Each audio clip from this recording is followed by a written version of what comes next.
Tu cherches un smartphone à moins de 250 € avec un appareil photo vraiment correct?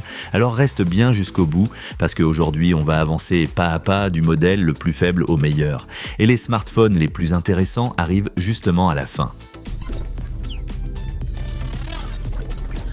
À la dernière place, on retrouve le Redmi 15. Pas parce qu'il est complètement mauvais, mais parce que dans ce comparatif, c'est tout simplement celui qui mise le moins sur la photo. Pour des clichés du quotidien, il fait l'affaire, mais dès qu'on regarde d'un peu plus près, on comprend vite que ses vrais points forts sont surtout l'autonomie et le grand écran bien plus que la qualité photo. Au quotidien, le capteur principal produit des images correctes quand la lumière est bonne, les couleurs sont convenables, les scènes s'attrapent rapidement et pour les réseaux sociaux, ça suffira à beaucoup de monde. En plus, il y a une énorme batterie qui tient largement toute la journée. Et souvent, bien plus encore. Mais face aux autres modèles de cette sélection, il manque tout simplement de polyvalence. Pas de vrai zoom, pas d'ultra grand angle vraiment utile, et à l'avant, seulement une caméra selfie assez basique. C'est justement là que le problème se pose. Dès que la lumière baisse ou que tu veux faire des photos un peu plus créatives, ce modèle atteint ses limites plus vite que tous les autres de cette liste.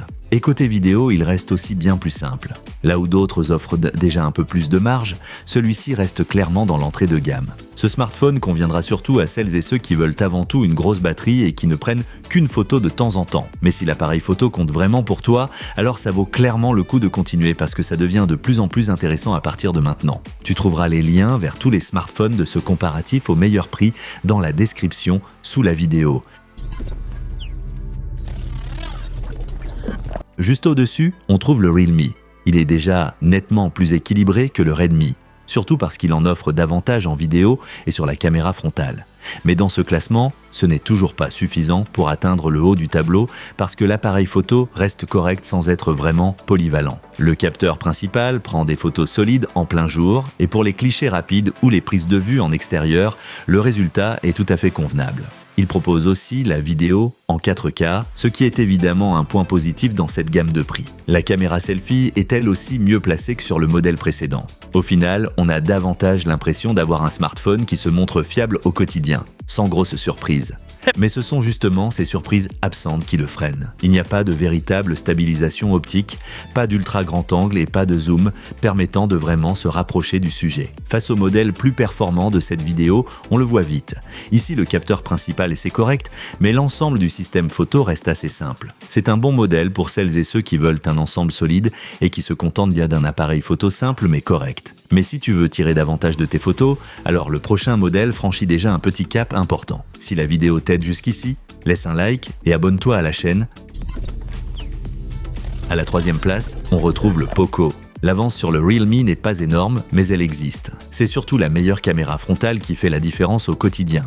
Et dans l'ensemble, le package paraît un peu plus équilibré. Si tu fais beaucoup de selfies, des appels vidéo ou du contenu pour les réseaux sociaux, ce modèle montre plus facilement ses avantages. Le capteur principal donne des résultats corrects. Avec une bonne lumière, la 4K est aussi de la partie. Et l'écran offre lui aussi une bonne expérience pour regarder et retoucher ses photos. C'est donc le genre d'appareil qui donne vite l'impression d'aller un peu plus loin que la simple base. Malgré tout, il reste en retrait sur un point important face aux meilleurs modèles. Il n'y a toujours pas de véritable ultra grand angle ni de vrai zoom. Le capteur supplémentaire aide très peu au quotidien. En clair, la qualité d'image est correcte, mais la liberté créative reste limitée. Comparé au prochain modèle, le système photo paraît donc nettement moins polyvalent. Le Poco est un bon choix pour celles et ceux qui accordent une importance particulière aux selfies et à un rapport qualité-prix bien équilibré. Mais si tu veux un smartphone qui ouvre vraiment plus de possibilités en photo, alors à partir de maintenant, ça devient vraiment passionnant. À la deuxième place, on a le CMF Phone 2 Pro, et là on le sent tout de suite. On parle enfin d'un vrai smartphone orienté photo à petit prix. D'après mon expérience, c'est exactement à partir de ce niveau qu'un appareil ne se contente plus de faire des photos correctes, mais te permet réellement de varier les styles de prise de vue. Son grand avantage, c'est la polyvalence. Tu n'as pas seulement un capteur principal, mais aussi un vrai zoom et en plus un ultra grand angle. Dans cette catégorie, c'est un ensemble vraiment solide. Les portraits paraissent plus naturels, les sujets éloignés se capturent mieux. Et pour les paysages ou les espaces intérieurs, tu as tout simplement plus de liberté. Par rapport aux 3 modèles en dessous, c'est presque comme passer d'une simple boîte à outils à un vrai kit complet. Bien sûr, tout n'est pas parfait. La stabilisation optique n'apparaît pas ici comme un vrai point fort. Et quand la lumière baisse, on sent que ce modèle ne joue pas tout à fait au niveau des appareils plus chers. L'ultra grand angle n'est pas non plus le plus impressionnant du classement. Mais même avec ses limites, l'ensemble reste très convaincant pour ce prix. Ce smartphone est idéal pour celles et ceux qui veulent un maximum de possibilités photo sous les 250 €. Mais si tu cherches le système photo le plus fort de tout ce comparatif et que tu tombes peut-être sur une bonne promotion, alors voici maintenant la première place. À la première place, on retrouve le Motorola. Rien que pour la photo, c'est clairement le modèle le plus fort de ce comparatif. Sur le papier, ça paraît déjà très solide, mais c'est surtout en comparaison directe qu'on comprend vraiment pourquoi il arrive tout en haut. Tu as un capteur principal performant avec stabilisation, un vrai téléobjectif stabilisé et un ultra grand angle tout à fait correct. Et c'est précisément cette combinaison qui change les choses au quotidien. Les photos paraissent aux yeux plus sûres, les prises de vue au zoom sont nettement plus utiles et les portraits comme les scènes spontanées sont plus faciles à réussir. Même la caméra frontale est plus forte que sur la plupart des autres modèles, c'est le seul smartphone de cette sélection qui donne vraiment l'impression d'être complet côté photo. Le seul vrai problème, c'est le prix. Parce que ce modèle ne se trouve pas toujours clairement sous la barre des 250 €. Si tu le vois en promotion, c'est une excellente affaire. Sinon, le CMF reste souvent le choix le plus raisonnable pour un budget fixe. C'est exactement pour ça que le Motorola est le gagnant côté photo, sans être automatiquement le meilleur achat pour tout le monde.